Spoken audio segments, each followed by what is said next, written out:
Muy buenas tardes a todo el público que nos acompaña este día celebratorio en muchos sentidos.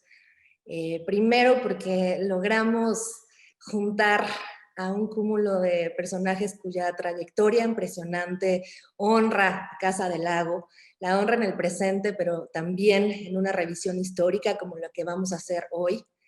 Estamos también conmemorando que nos pueda acompañar una figura crucial esta mañana, esta tarde, para hablarnos desde una perspectiva que me parece que es doble, es una perspectiva que conjunta la mirada y el conocimiento artístico desde diversas disciplinas, con un conocimiento sobre todo centrado en la coreografía, pero también en la música, en la interdisciplina, en la notación, en la investigación, y por otro lado, como quien ha realmente consolidado esta conversación que tendremos hoy, y me refiero a Pilar Urreta, coreógrafa, docente, investigadora mexicana, hija de Alicia Urreta, el nombre, la mujer, la compositora a quien dedicamos este homenaje esta mañana, esta conversación, y a quien dedicamos también el arranque de un proyecto de diversos momentos, de diversas dimensiones,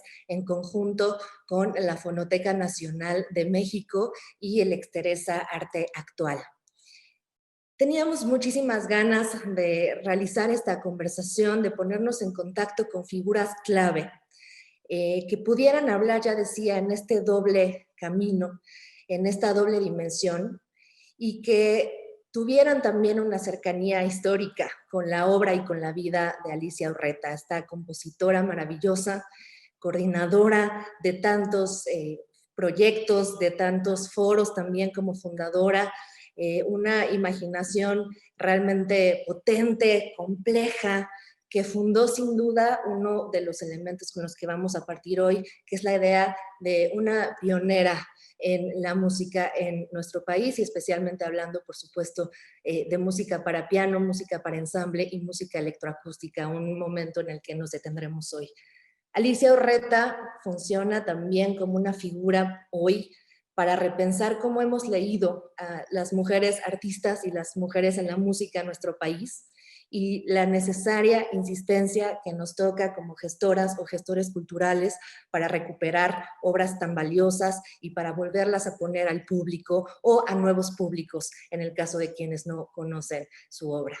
Casa del Lago tiene muchas ganas en su reapertura de estrenar un foro llamado Alicia Urreta, por supuesto en honor a esta compositora, y de la mano, con la mirada, con el conocimiento, con la sabiduría de Pilar Urreta, podremos anunciar esto también próximamente y otras actividades. Pero decía entonces que nos acompañan, además de Pilar, tres figuras importantísimas también en la cultura musical y en la cultura también interdisciplinaria en nuestro país. Doy la bienvenida al pianista Alberto Cruz Prieto. Muchísimas gracias, Alberto, por estar aquí. Es un gran, gran honor.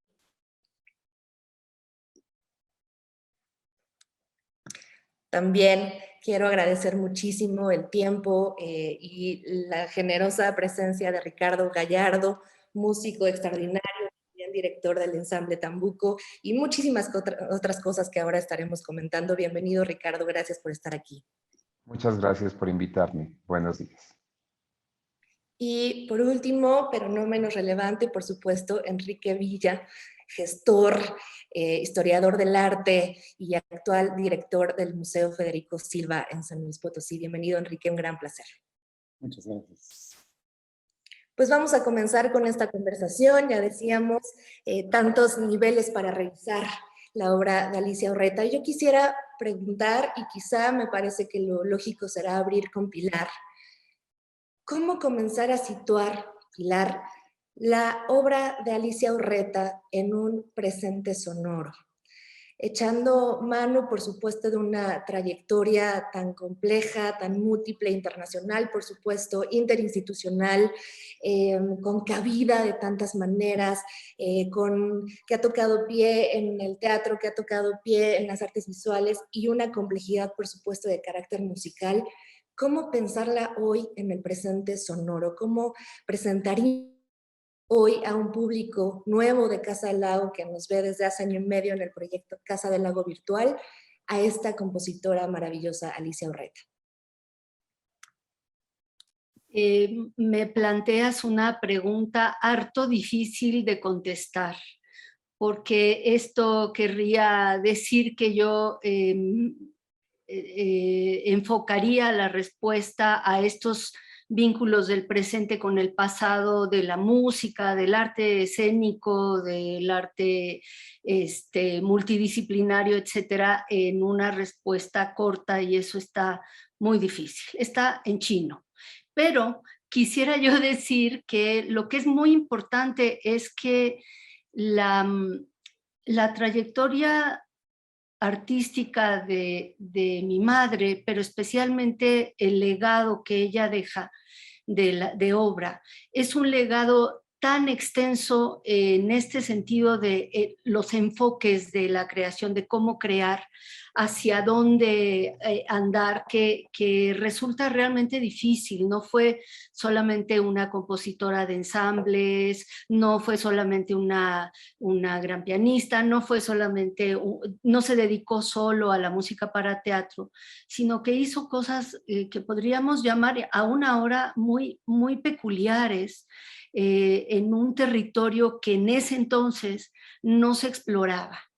Me parece a mí que la idea de la multidisciplina, palabra que ahora usamos muy a menudo, igual que el performance y todas estas cosas, ya existían, nada más que ahora hay una nomenclatura que se utiliza.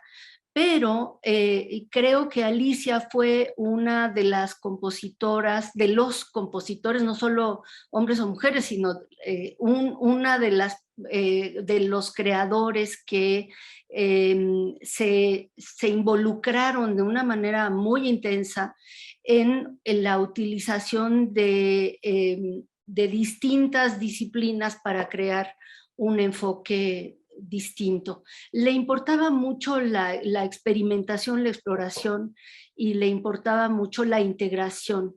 Esto incluye el poder colaborar con artistas de distintas disciplinas, y aprovecho aquí para platicar, por ejemplo, con Federico Silva, gran artista plástico, escultor, pintor, etcétera.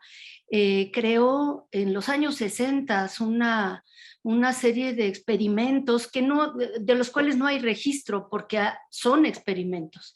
Entonces, pero en estos experimentos había todo lo que te puedas imaginar, desde cañones en miniatura que golpeaban una pared blanca y la sangraban, y hablaban entonces del 68, en fin, había una perspectiva política, había una perspectiva, digamos, una posición, no como mujer, no esta cosa muy deslavada del feminismo, con todo respeto que parece que hay hoy, sino de veras, de verdad, una postura rigurosa, seria, importante, y eso se veía en el arte, pero no había una diferenciación de lo femenino y lo masculino. Esto es fundamental, ¿no? Entonces, pues eso, podemos seguir platicando harto de esta parte. Sí, me quedo ahora, aunque habrá por supuesto muchas cosas que podamos ir retomando, pero me quedo con esta noción de lo experimental, Pilar, que has mencionado muy bien y que marca gran parte de la obra de Alicia Urreta, y como bien rescatas, la potencia y la poética de su labor, el ejercicio político y artístico de su labor, marcado por la experimentación y por este también carácter riguroso de su quehacer. Ahí me parece que empezamos a caminar por una obra también muy interesante en ese sentido, porque el término experimentación, que lleva usándose tanto en las artes, tanto tiempo para fines muy distintos, para programas muy distintos, de pronto también nos empieza a quedar corto. Y a veces se confunde o comenzamos a normalizar la idea de la experimentación simplemente como una mezcla de lenguajes o de elementos, o hablamos de experimentación justo más como ejercicio que como realización o que como postura. Y escuchándote, leyendo también la biografía de Alicia Urreta, pareciera que esta experimentación estaba, en su caso, en un sentido mucho más distinto, con un poder precisamente de creación que significara quizá abrir hacia otros lugares más que cerrar, más que mantenerse en categorías que sabemos además son cambiantes, a veces funcionan, depende mucho de las coyunturas, en fin. Quisiera saber, quizá por ahí, comenzar con Enrique, pero por favor adelante quien quiera también sumarse o irse sumando a este entramado de conversación, hablar. Quisiera saber quizá por Enrique, que también vivió muy de cerca esta producción, colaboró de muchas maneras en esta producción. ¿Cuál es su enfoque sobre esta idea de qué es experimento en este sentido?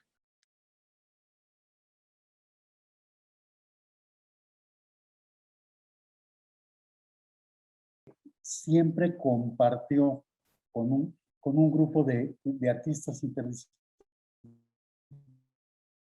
que se ha perdido ahora. Federico Silva, en aquel momento, en los años 60, él acababa de destruir su obra figurativa, porque hay que recordar que él empezó con la Escuela Mexicana de Pintura y colaboró con Siqueiros en el mural de Bellas Artes, y él había destruido su obra figurativa y empieza a trabajar el arte cinético y entrarle a la escultura. Entonces, platicando, oyendo las pláticas de Federico y Alicia, yo de preguntón ahí, comentaban que eran horas y horas de pláticas sobre las posibilidades de estos nuevos enfoques, esta nueva búsqueda de un arte propositivo hacia otro momento, ¿no? Yo creo que Alicia fue una mujer muy adelantada a su tiempo. Tenía una visión capaz de ver mucho más allá de lo que podía ver uno en aquel momento. Y creo que ahí de nuevo, ¿no? Regresamos a esta noción de la pionera en ese sentido, de la adelantada, de la que aproxima muchas ideas que hoy se siguen masticando, se siguen pensando, se siguen implementando en distintos programas. Yo también creo que ahí los términos experimentación y pionerismo, si lo podemos decir así, vienen en un conjunto bien interesante. No sé, Ricardo, si tú quisieras sumar algo de esto, porque también tú trabajas, por supuesto, con esta noción de abrir caminos, sobre todo en la música, desde luego, pero también de lo que significa abrir más allá de una disciplina dada. Gracias, Cintia. Bueno, después de los comentarios que acabo de escuchar, me viene muchísimo a la cabeza, antes de responder, y todavía que tengo el concepto fresquísimo de experimentación, creo que aplica totalmente aquel poema del inglés T.S. Eliot, ¿no? Que dice, no dejaremos de explorar y al final de esta exploración vamos a llegar al lugar del que salimos y vamos a conocer por primera vez este lugar. Es decir, toda esta experimentación, toda esta exploración de la que hablamos y que personifica tanto a la obra de Alicia, es una acumulación de conocimiento gigantesco en muchas áreas, en muchas áreas. Ya bien decía Pilar que la primera pregunta que planteaste es difícil de responder porque ¿por dónde respondemos? ¿Por la Alicia experimental, por la Alicia intérprete, por la Alicia creadora, por la Alicia gestora, por la Alicia amiga, la Alicia maestra, ¿no? Donde cada sesión de ensayo o de grabación o concierto con ella, pues era un aprendizaje y un aprendizaje de 2 vías, porque nos enseñaba mucho y además de eso también estaba con los ojos abiertos al explorar, en el caso de las percusiones, por ejemplo, todas las posibilidades. Tenía un oído curiosísimo, curiosísimo. Y esto es el resultado, pues, de muchas cosas, de su experiencia como, primero como pianista sensible, y después de esto expandido a través del aprendizaje de la música electroacústica y los medios que había eh, en su momento y que estaban naciendo, pero no solo la exploración eh, respecto a los sonidos que estos medios podían otorgarle, porque la misma curiosidad acústica existía en la exploración del potencial sonoro de objetos, por ejemplo, que utilizaba. Eh, todo concuerda. La exploración, una vez más, acerca de los recursos de estos objetos, consideraba a un objeto no solamente como objeto, sino ampliaba el concepto de potencial sonoro de estos objetos y hacerlos instrumentos capaces de desarrollar una expresividad musical, ¿no? Entonces, para ella no había diferencia entre tocar unos vasos o preparar el piano, es decir, todo le servía como vehículos de expresión musical. Ahí me queda en bandeja de plata seguir, por supuesto, con el destacado pianista Alberto Cruz Prieto, hablando de estas exploraciones y ojo que ya hemos cambiado hacia ese término que quizá ahora nos funciona mucho mejor en este contexto que estamos comentando. Alberto, tu aproximación a la obra de Alicia Urreta desde el piano bajo este enfoque exploratorio, cuéntanos un poco, por favor. Bueno, referirse a Alicia es hablar de un personaje entrañable, complejísimo e inagotable. Yo conocí a Alicia, pues fortuitamente. Ella tenía que viajar a España para un festival de música contemporánea y se presentaba en el Teatro Arcos Caracol. Por cierto, era la última función que se realizaría en ese teatro de la UNAM, porque se iba a convertir en estacionamiento.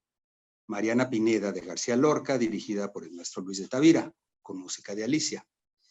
Y había que tocar en algunos momentos un piano preparado. Entonces yo llegué al teatro, conocí a Alicia, me enseñó la partitura, yo no entendía nada. O sea, yo venía de la Escuela Superior de Música, no estaba acostumbrado a nuevas notaciones. Con toda la paciencia del mundo me dijo cómo había que preparar el piano, qué es lo que había que tocar, cómo se interpretaba un texto que era totalmente nuevo para mí. Y desde ahí pues nació una colaboración, digo, muy entrañable y continua. Yo le debo a Alicia, entre otras muchas cosas, el haber ingresado a este maravilloso y mágico mundo del teatro. Más adelante colaboramos en muchísimos foros de música nueva, como comentaba Ricardo, los ensambles con los que éramos estudiantes. Cada ensayo se convertía, pues no solo en una clase maestra, sino en una colaboración mutua. Muchas veces Alicia nos preguntaba si estábamos de acuerdo en cierta manera de abordar los instrumentos, justo lo que decía Ricardo, en esta búsqueda sonora. Lamentablemente la obra para piano de Alicia es muy breve y pues no está editada más que la Salmodia 1 para piano, que en algún momento grabé en un disco, Imágenes Mexicanas para Orquesta, y años después, cuando Alicia ya no estaba con nosotros, las circunstancias me llevan con Sinfónica Nacional para tocar su concierto para piano preparado y orquesta, Arcana. Fue una experiencia pues, muy intensa para mí. Yo ya tenía pues cierto conocimiento de los códigos de la escritura pianística de Alicia, pero en la partitura de Arcana, como Alicia fue quien estrenó, pues no estaba escrito todo, la notación, había partes en el papel pautado en blanco, donde ella ponía unos signos que ella sabía que significaban, pero todos los demás no teníamos la menor idea. Entonces, bueno, gracias a Pilar pude consultar la grabación de la propia Alicia y reconstruir un poco de oído las partes faltantes para poder ejecutar este concierto. Y hay otros aspectos de Alicia que a mí me gustaría mucho recalcar. Efectivamente, era una compositora inclasificable. Alicia desafiaba por el solo hecho de componer en un mundo donde pues, era totalmente excepcional que una mujer pianista de la Orquesta Sinfónica Nacional compusiera obras que la misma orquesta tendría que tocar. Recuerdo una anécdota que pinta muy bien el ambiente y la reacción.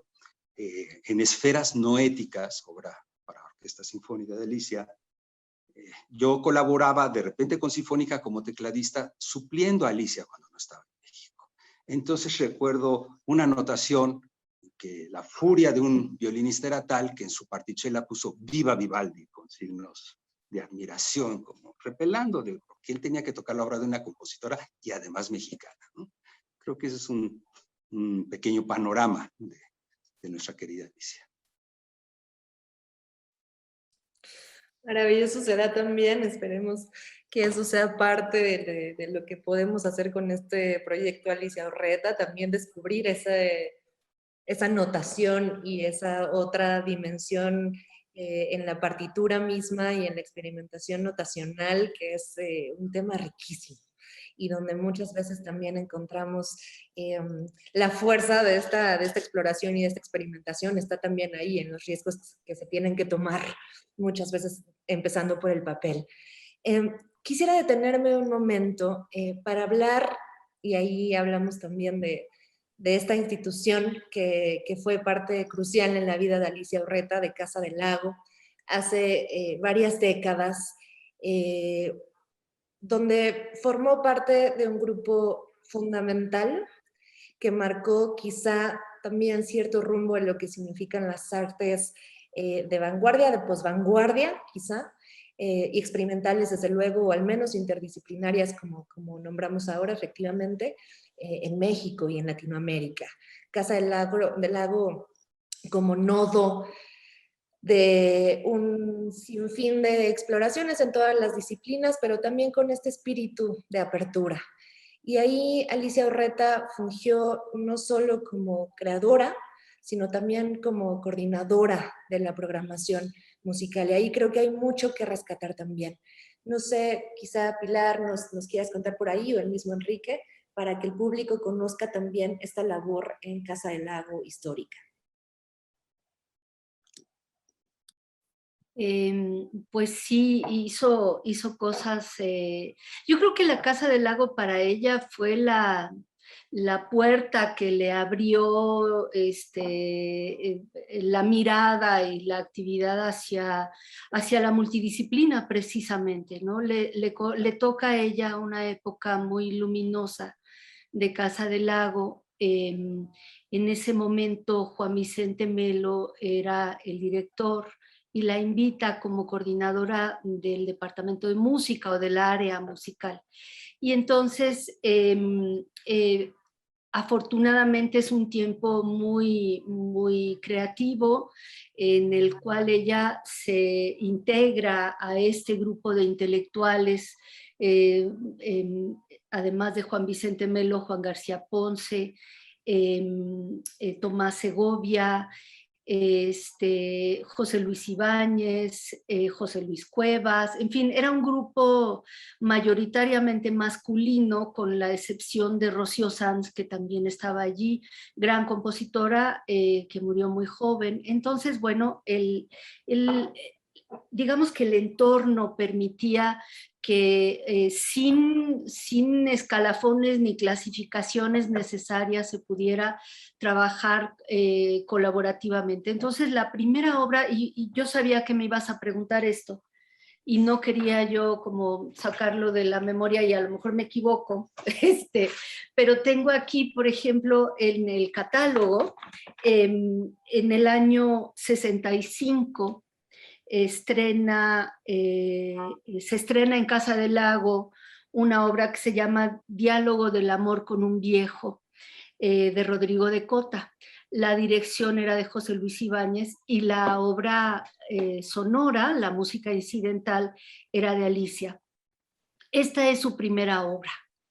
la primera, antes que cualquier otro acercamiento a la creación instrumental, etcétera. Esta fue la primera. Y así continuó, por ejemplo, La Gatomaquia, también en Casa del Lago, también con José Luis Ibáñez, Sotoba Comachi, que esa fue, no recuerdo bien si fue dirigida por José Luis Ibáñez o por Juan José Gurrola, ya, porque desafortunadamente en el catálogo que ella hace no está todo el registro, toda la ficha técnica de actores, etcétera, eso no está y hay que hacer una búsqueda. Pero entre el año 65 y el año 68 que ella estuvo en Casa del Lago, hizo 5 o 6 obras para teatro, 6, digámoslo, toda la cuestión de música incidental, algunas de ellas con música en vivo, que esto es muy importante también porque no solamente se grabaron algunas partes y demás, pero se hacía en vivo y era un gran evento que se hacía, gran evento en el sentido estricto, creativo, no en el sentido populoso, sino en el sentido de la profundidad del trabajo creativo de todas estos artistas de distintas disciplinas.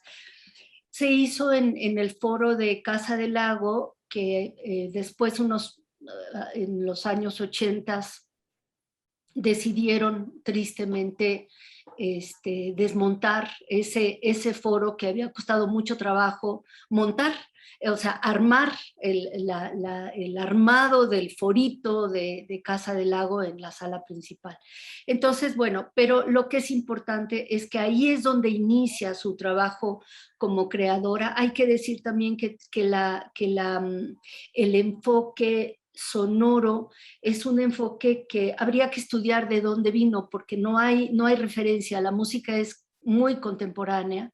Yo no sé qué tanta influencia tendría de quién, porque tampoco estaba cercana a los compositores a los compositores contemporáneos, me refiero, en ese momento. Los nacionalistas, etcétera, desde luego, toda la obra que se tocaba en la Sinfónica Nacional, la influencia de los grandes compositores vivos o muertos, pero en términos directos no tengo idea y esta sería una investigación a realizar. Lo que quiero decir nada más es esto, no es generación espontánea, pero también hizo aportaciones que seguramente no hay fuentes, o sea, sí hay cosas que hizo ella por sí misma, ella misma se decía autodidacta, ella lo escribe en su pequeña semblanza, ella dice, la composición para mí es un campo en el que yo aprendí sola, ¿no? Entonces, esto es importante. Enrique, ¿tú quisieras sumar algo? Yo lo que te puedo decir es que de esta época de Casa del Lago, que ella en alguna plática comentaba cosas con un gran cariño, no me tocó, pero me tocó trabajar con ella en UNAM, cuando ella fue directora de música, me invitó a ser subdirector de música con ella, a mí y a Eduardo Soto Millán, que éramos sus 2 subdirectores. Y entonces, yo creo que algo de esto debió haber hecho en Casa del Lago, porque ella siempre tenía esa posibilidad generosa de promover a los jóvenes valores, en una época en la que no se hablaba tanto de promover a la mujer, hizo todo un programa para dar a conocer el trabajo de las compositoras de México. No quiero mencionarlas, pero Marcela Rodríguez, entre otras, ¿no? Porque las jóvenes compositoras de aquella época, todas estuvieron en aquellos programas. Había un programa fantástico que se llamaba Cuéntame tu música, que los compositores venían y mostraban una banda, una película, y oíamos en la banda sonora la música del compositor para cine. En fin, yo creo que era una mujer con una creatividad, incluso para la promoción cultural, hecha borracho. Es bien importante esto que estás diciendo, Enrique, que los dos han dicho desde luego, y recalcar también este papel como gestora, que era uno de los temas que también queríamos tocar esta tarde.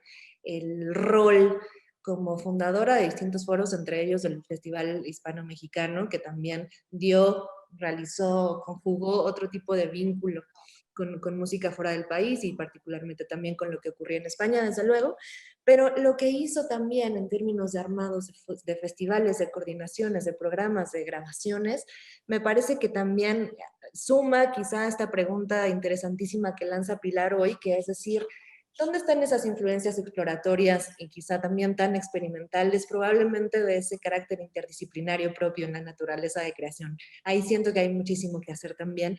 Y eso siempre se ve ligado también a un espíritu de gestión, de coordinación, de armar cosas, de hacer que las cosas pasen, que me parece que es una manera de definir ese tipo de labor. Nos detenemos y quisiera pedirles un momento para pensar su labor en la música electroacústica. Hoy efectivamente el panorama es también complejo, por supuesto, de otras maneras.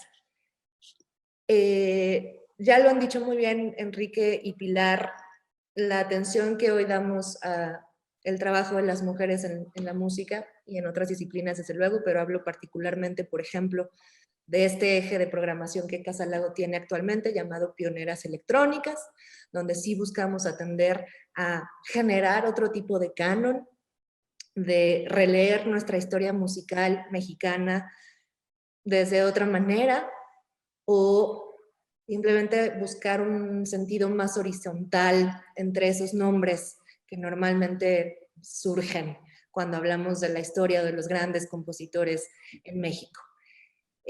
Como bien nos dijo Pilar en una de las reuniones previas a esta conversación, Alicia Orreta no necesita un rescate en un sentido, desde luego, que puede infantilizar nada. La proyección que ha tenido es impresionante a nivel internacional. La cantidad de archivos que guardan, por ejemplo, CENIDIM o Fonoteca Nacional también es enorme y hay mucho trabajo también de archivo que hay que hacer ahí. Pero sí, quizá cuando normalizamos una historia musical en México, es un nombre que tarda en salir por una ignorancia colectiva y por una ignorancia me parece que podemos empezar a resarcir de una manera. Ese es un poco el enfoque de las pioneras electrónicas. Nos hemos ido a distintos países a revisar ciertos nombres clave que hoy compositoras jóvenes puedan releer y aplicar o referenciar en su propia producción. Si su labor de Alicia Orreta, esta labor en la música para piano, es densa y es compleja y es muy, muy experimental, me parece que podemos decir lo mismo, incluso más, de la dimensión electroacústica. ¿Por qué? Porque hablábamos de unas tecnologías muy particulares, que son, algunas todavía se mantienen, otras han cambiado mucho en el presente sonoro. Hablamos de un reconocimiento a nivel global, pero desde luego no en las dimensiones que conocemos ahora, de una mezcla de técnica y arte sonoro. Me parece también que incluso el mismo término de arte sonoro ni siquiera estaba funcionando como funciona hoy, ni se aplicaba como se aplica hoy, y que además viene de otras escuelas y de otras raíces. Entonces es un momento complejo para pensar otra vez el vínculo experimentación, producción electroacústica y momento canónico. Ahí hay un cruce interesante que decir. No sé, a lo mejor, Alberto, ¿qué opinas de esto? O Ricardo, por favor, ¿qué opinan de esta dimensión, eso, de Alicia Orreta como experimental, compositora experimental y también con un trabajo pionero en la electroacústica? Ok, bueno, si me permite mi colega Alberto, antes de que vuelven las ideas. Es muy enriquecedor este diálogo que estamos teniendo porque precisamente se agolpan ideas, opiniones y recuerdos acerca de tan rica como diversa que es la persona de Alicia. Respecto a lo que mencionabas y al acervo que ha dejado y a interesante que fue su vida en muchos aspectos de la música. Yo sé dejar algo de enseñanza respecto a cómo tratamos a creadores del tamaño de Alicia. Hacer esta labor de recordarla y de difundir su obra. Yo comentaba con Pilar cuando nos vimos hace poco acá en casa, nosotros no estamos rescatándola, es la vida de Alicia y su obra la que nos rescata a todos nosotros, la que nos enriquece con tanto legado en tantas áreas. No solamente interesantísimo ver o en las películas para las cuales realizó bandas sonoras, muchas de ellas. Soy un poco reticente en utilizar el término experimental. Yo siento que su música es bastante asertiva. Es decir, no hay que confundir la curiosidad de la exploración con lo experimental. Es muy diferente tener este carácter exploratorio y curioso que busca respuestas, a saber cuáles son las respuestas y estar encontrando los caminos para llevarlas a cabo. Además de esto, yo esto lo veo con mucha resonancia y siento que es igual a las carreras de Alberto o mías, porque somos intérpretes y Alicia también era intérprete. Y esto jugó un papel fundamental en la búsqueda de algo que ella ya sabía, simplemente tenía que encontrar, sabía que existía, pero tenía que encontrarlo. Otra cosa de la que comenzabas a hablar, Cintia, era de la comparación con los artistas sonoros de hoy en día. Y creo que hay una gran diferencia y esta diferencia tiene que ver con el instrumentalismo de Alicia. Una vez más, ella era una gran pianista desde temprana edad, no solo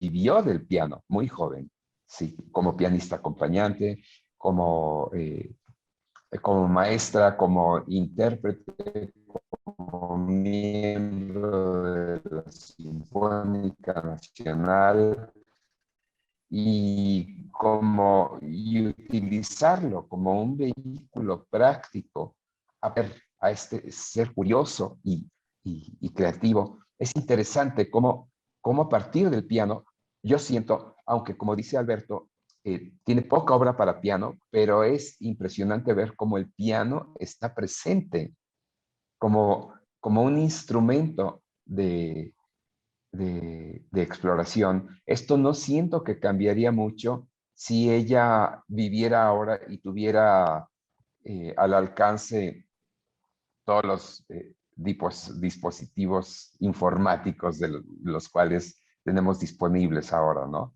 Ella siento que seguiría componiendo a través del piano y a través del piano expandir esta curiosidad sonora que vemos por todas partes.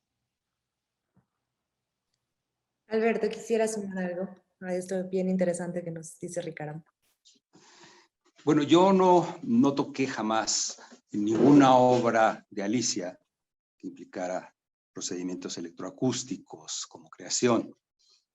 Sin embargo, recuerdo que en alguna ocasión leímos una obra de Stockhausen, Mantra, para 2 pianos y una banda sonora, y fue para mí muy revelador porque yo me confesé con Alicia y le decía que a mí no me interesaba particularmente el papel de un intérprete sujeto a tiempos tan específicos de una banda sobre la que había que tocar, y me dio una cierta razón, incluso me disculpo. dijo, bueno, yo te pensaba proponer algunas obras de Pierre Henry para el próximo festival, el Festival de Hispano-Mexicano de Música Contemporánea, incluso una obra de Javier Álvarez, fantástica obra, o sea, llamada Papalotl, pero a mí como intérprete me causaba mucho conflicto y Alicia lo entendió perfecto.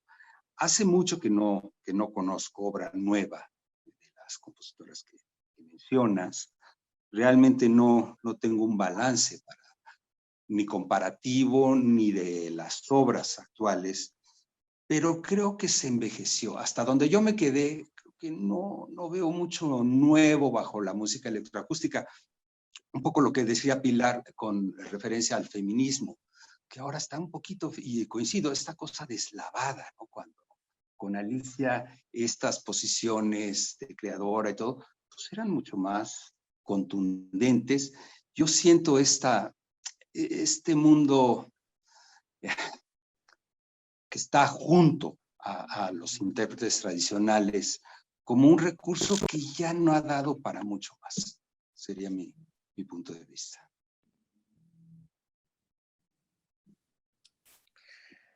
Si me permiten sumar una opinión al respecto, porque lo ponen ambos en términos distintos, pero creo que hay una coincidencia conceptual también con lo que pensamos ahora desde acá. Y es que muchas veces un discurso que es global, es mundial, no es únicamente el discurso mexicano de las artes sonoras, pero hay un discurso muy normalizado y muy extendido acerca de la innovación y de lo contemporáneo y de lo nuevo, sobre todo la idea de la música nueva, muchas veces que no regresa a su propia historia. Y no regresar a su propia historia, lo sabemos, produce muchas veces repeticiones, a veces repeticiones aburridas, produce muchas veces falsos hilos negros y produce muchas veces también un planismo que se va como juntando a las distintas modas o programas más revisados en un contexto, en una coyuntura histórica y política determinada. Parte justamente de esta labor, de lo que estamos comenzando hoy con esta charla y de lo que promueve el programa entero, o de sus distintas partes, es pensar el presente desde su dimensión histórica. Es una mirada transhistórica, que le toca a Casa Lago también por su propia historia de 62 años, para no repetirse o para buscar también siempre, sí, atender al presente, a las nuevas voces, a las nuevas generaciones, y siempre regresando a todo lo que ocurrió aquí, que es muchísimo, es amplísimo, es complejísimo. Esa doble labor de atender a una innovación, pero siempre con una mirada retrospectiva, me parece crucial. Y ahí quizá, Alberto, no lo sé, es donde cuando nos estamos quedando únicamente con la idea de lo nuevo, se pierde esta otra parte. Y muchas veces nosotras mismas, compositoras, no escuchamos a quienes nos antecedieron. Y siento que, ya decía, por eso es una responsabilidad que empieza quizá por la institución. Y sí me parece que es una responsabilidad que hay que asumir y que hay que gozar, y hay que ir con esa curiosidad, con esa escucha curiosa que ya también mencionó Ricardo. Esa frase me parece fundamental y creo que se usa de muchas maneras, ¿no? Es una idea también que ha acompañado otros programas composicionales, experimentales o no, pero tiene que ver con abrir el oído. Y en esa apertura del oído encontramos mucho más de lo que parece en una primera instancia. En ese sentido de revisión está el lugar del archivo. El archivo también como un dispositivo que tiene muchísimo que hacer para estas nuevas escuchas, revisiones de escuchas, revisiones, memorias sonoras. La obra de Alicia Urreta tiene, para bien o para mal, un tipo de resguardo en nuestro país, afortunadamente con el impulso y con la fuerza de Pilar, también cuidando que no se pierda, cuidando la manera en que se puede seguir recuperando y catalogando, porque entiendo también que falta mucho de trabajo de catalogación o de precisión en la catalogación.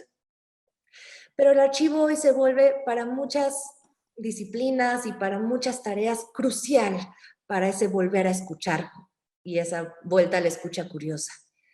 ¿Qué pasa con el archivo? Hasta donde entiendo, Pilar, ahora nos aclararás mejor, de Alicia Urreta. Hay mucha obra en carrete, entiendo, todavía. Hay pocas grabadas, hay grabaciones como las que también Alberto nos comentaba, de intérpretes que se suman también a esas catalogaciones.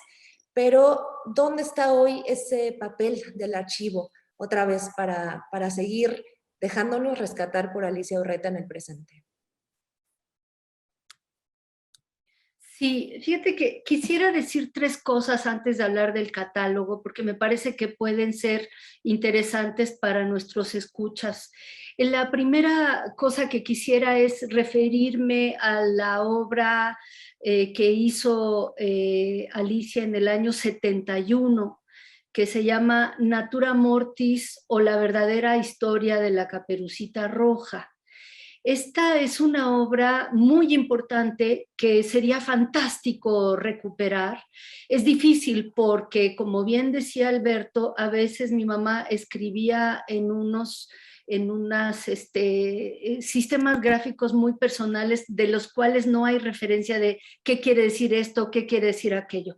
Pero habría posibilidad de recuperarlo porque hay un par de cosas grabadas. Lo que es interesante es que esta obra es para piano preparado, para narrador y para y para cinta magnética, pero también para un sistema entonces muy primitivo, estamos hablando del 71, en donde se ocupaban una serie de pedales que producían ruidos o producían eco, etc. Entonces, en el original que se estrenó en Orléans, en París, es una obra dedicada a Jeanette Yemery. En este original hay una soprano que se llama Judith Barbie o Barbie. Y ya cuando Alicia lo hace por segunda vez, ella hace tanto a la narradora como a la pianista, como a la ruidora oficial, porque lo que ocurre es que ella transforma el lenguaje hablado de la narración, utilizando sonidos específicos para las puntuaciones, los comas, las comas, punto y coma, punto, admiración, interrogación, todo eso se vuelve un ruido.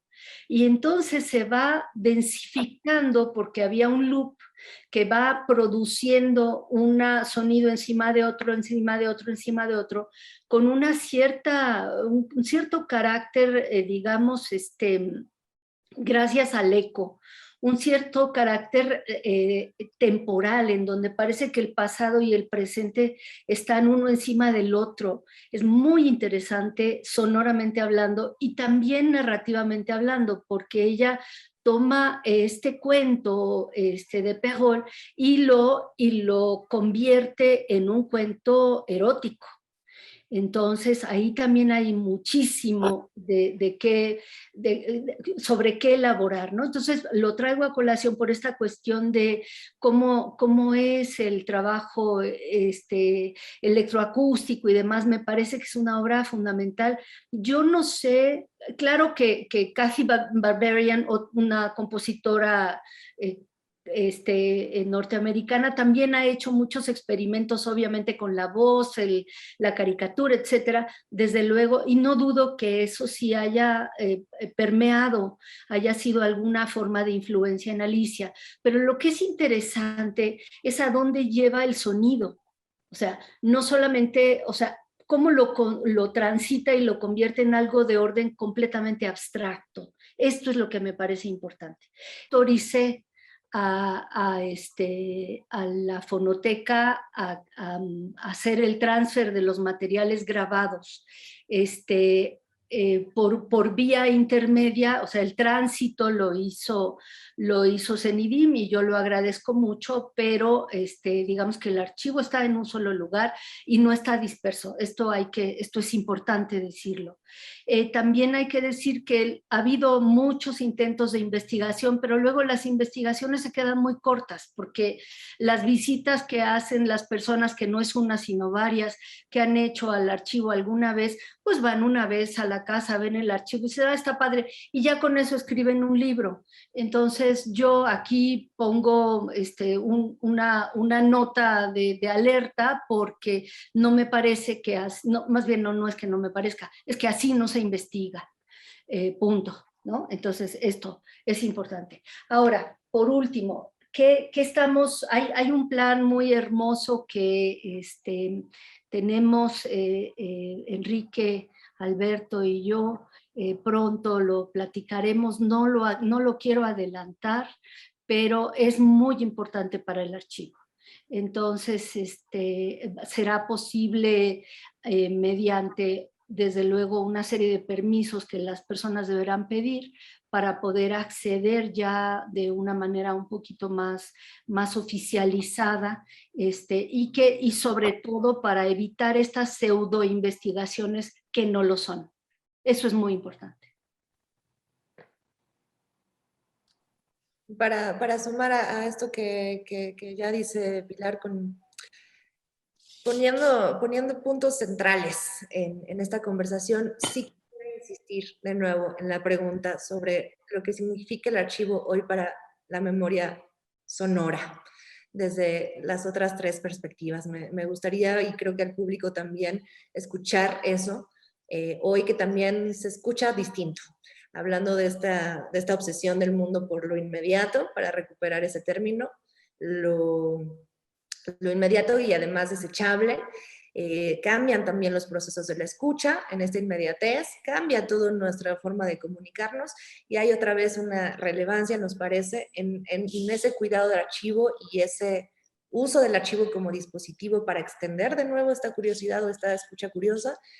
¿Y qué hacemos con eso? ¿Cuál es la perspectiva de quizá eso, Alberto y Ricardo como músicos y por supuesto Enrique como gestor, que ahí hay un punto clave también en su labor?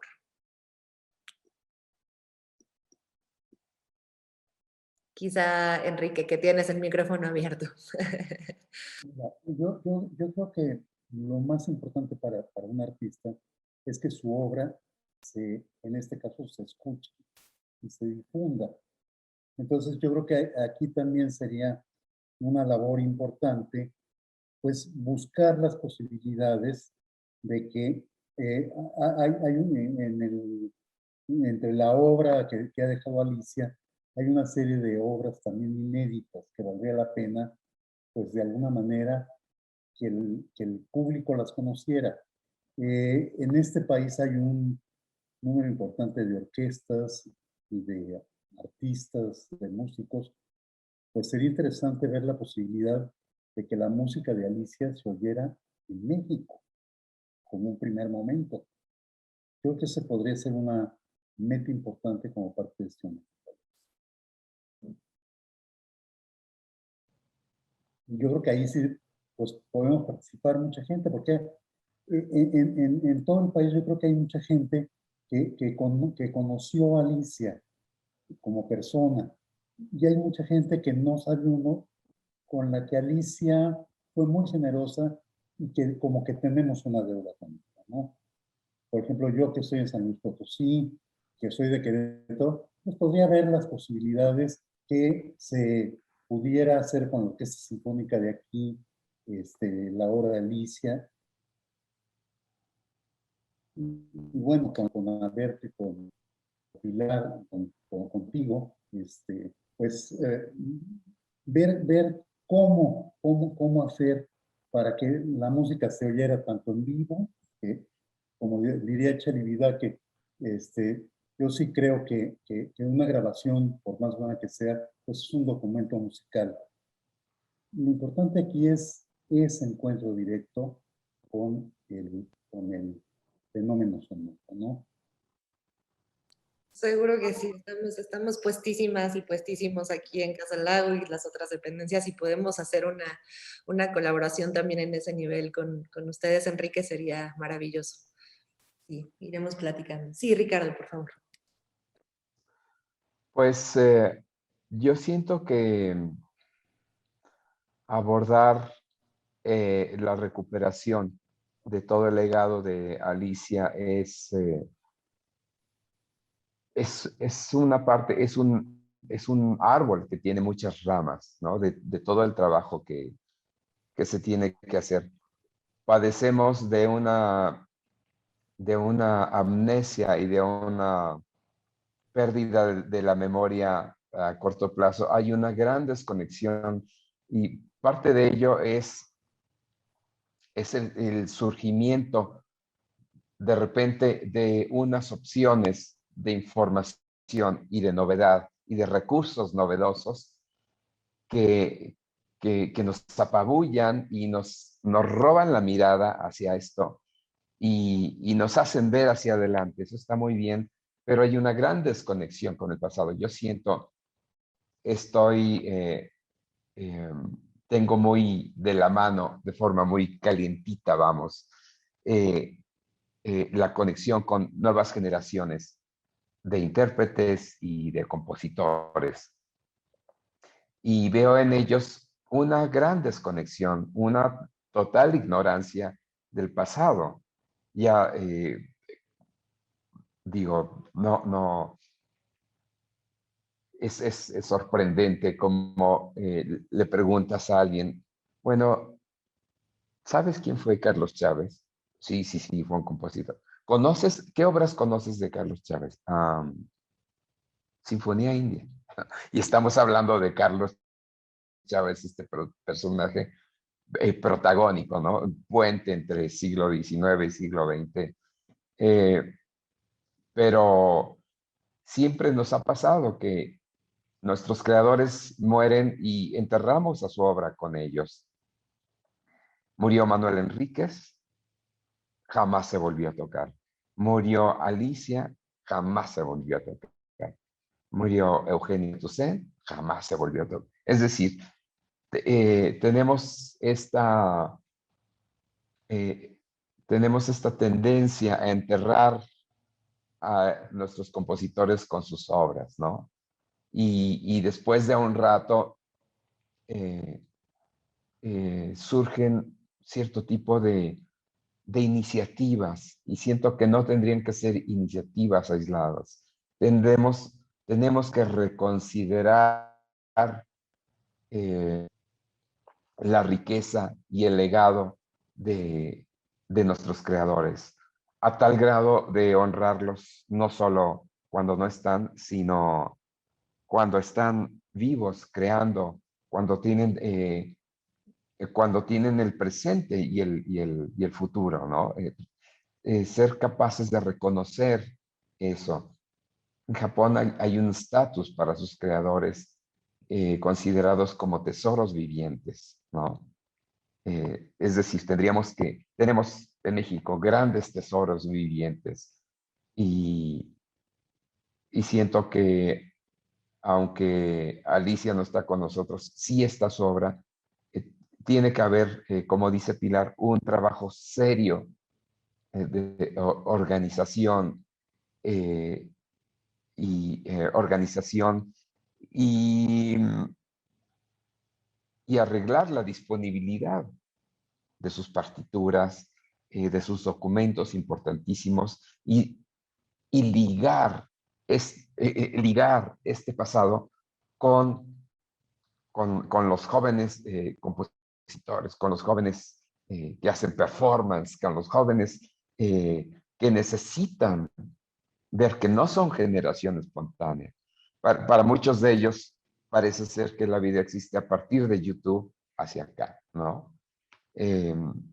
Si no está en YouTube, no existe. Entonces, es muy importante y no es que esté hablando ya como hablan los viejitos, que en mis tiempos todo fue mejor, sino que es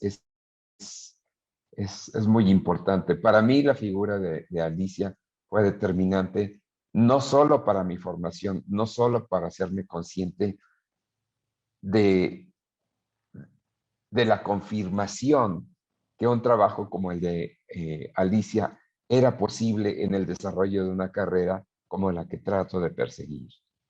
Y su figura, y su ejemplo, y la gran oportunidad que me dio la vida de haberme acercado a ella en varios aspectos, y aprendido de ella es algo incomparable y quisiera que esto le sucediera a, a jóvenes músicos, a jóvenes compositores y que el público estuviera consciente del tesoro y el legado que estas personas con una labor importantísima y una creación y una riqueza y un legado patrimonial tan grande no quedaran en el olvido y que se hicieran esfuerzos por, por porque esto no muera. Ya lo decía antes, necesitamos ser rescatados por Alicia y no al revés.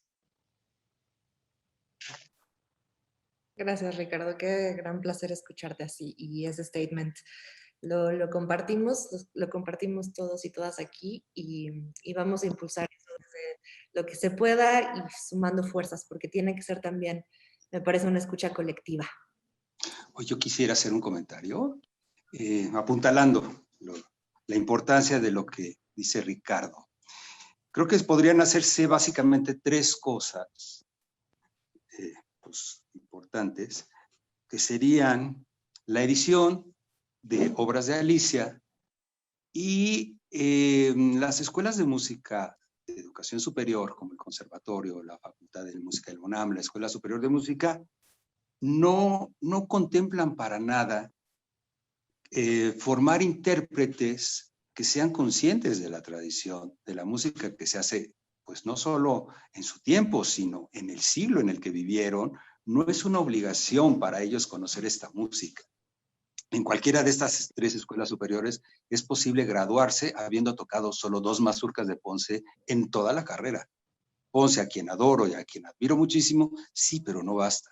Creo que la gran cualidad de un intérprete pues es la versatilidad y la posibilidad de navegar perfectamente bien en cualquier repertorio de cualquier siglo.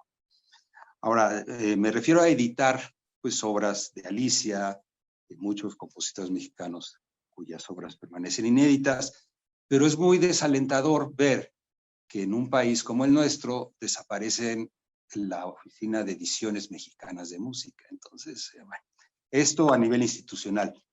Lo que nos queda en nuestra faceta de maestros, a veces de tutores, pues es dar a conocer a nuestros alumnos este repertorio. En el caso de las obras de Alicia, esporádicos, pero ha habido pues algunos conciertos, uno de ellos memorable, de Gonzalo Gutiérrez, dedicado a la obra de Alicia Urreta, Ana Gabriela Fernández, también como intérprete de la obra de Alicia, Alfredo Aguilar, quien tocó Arcana, Sinfónica Nacional, una vez más, pero insistir en el papel formativo que tienen las instituciones superiores de música, pues no solo para que se conozcan como un dato histórico, sino que como intérpretes pues tengan el compromiso, yo diría la obligación de abordar pues todo el repertorio mexicano que les concierne.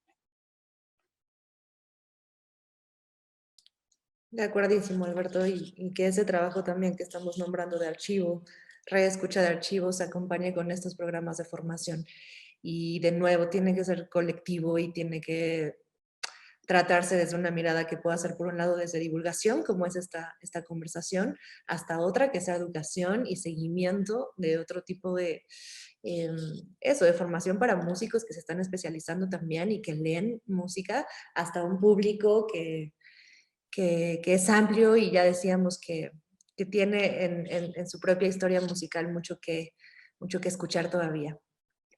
Estamos llegando ya a estamos rozando la hora de conversación y como habíamos conversado con anterioridad, creemos que es un buen tiempo para ir cerrando, pero me encantaría, si alguno o alguna tiene algo más que sumar, algo más que decir antes de cerrar, por favor, adelante.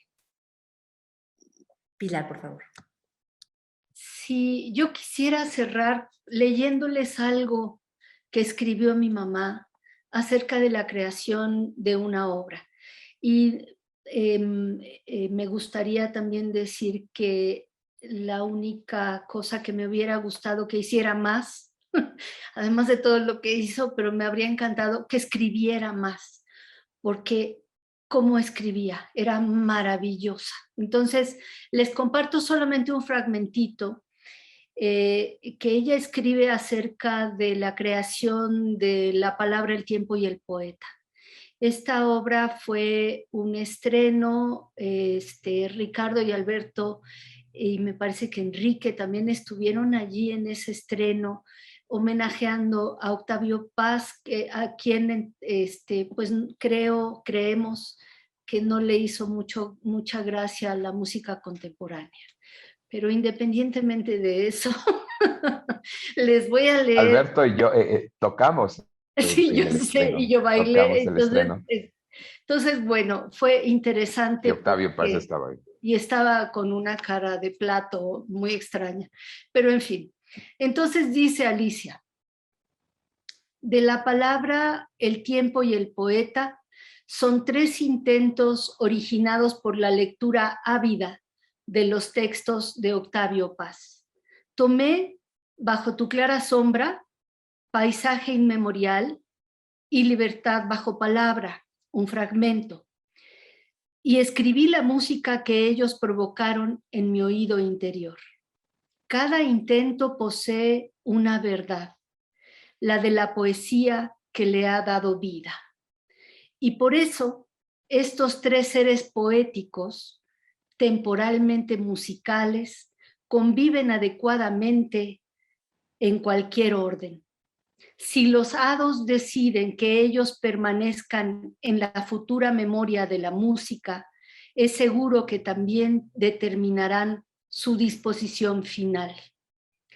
La riqueza de las imágenes sonoras provocadas por la palabra de paz es revolucionaria, subvertidora de mi orden y mi caos. Ha sido necesario oír dentro intensamente, esclarecer, limitar y administrar con prudencia escrupulosa el material sonoro y también afilar agudamente la herramienta, buscar con cuidado amoroso en cada paso cuál es el sonido que sigue, la inflexión exacta, la única, la que permita que la música se acerque, soñando que esto fuera posible, a la verdad.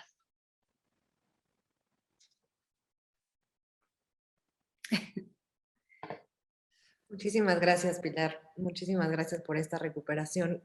Claro. Y nada, nos queda mucho en el tintero, pero sí me parece que tenemos el terreno muy puesto para seguir desarrollándolo en los siguientes meses. Muchas gracias nuevamente, Pilar Urreta, Enrique Villa, Alberto Cruz Prieto, Ricardo Gallardo, por esta conversación riquísima, por sus voces, por poner también y centrar ciertas cosas desde la ambigüedad hasta un punto mucho más transparente y claro. Es importantísimo irlo haciendo y dejar cierta vaguedad que sirve para algunas cosas, cierta ambigüedad, y puntualizar cosas, decir las cosas por su nombre. Es bien importante también en estos tiempos de tanta incertidumbre, ir poniendo y aterrizando ideas y ejecutando planes. Les agradezco muchísimo a ustedes por acompañarnos. Saludo con mucho cariño también al equipo de producción de Casa del Lago y les estaremos informando de los próximos pasos a seguir en este proyecto dedicado a Alicia Urreta, que comienza hoy con esta charla con 4 personajes muy, muy destacados de la cultura en México, que hoy nos compartieron estas distintas miradas en distintas facetas sobre la compositora Alicia Urreta. Muchas gracias a todas y a todos y nos vemos a la próxima.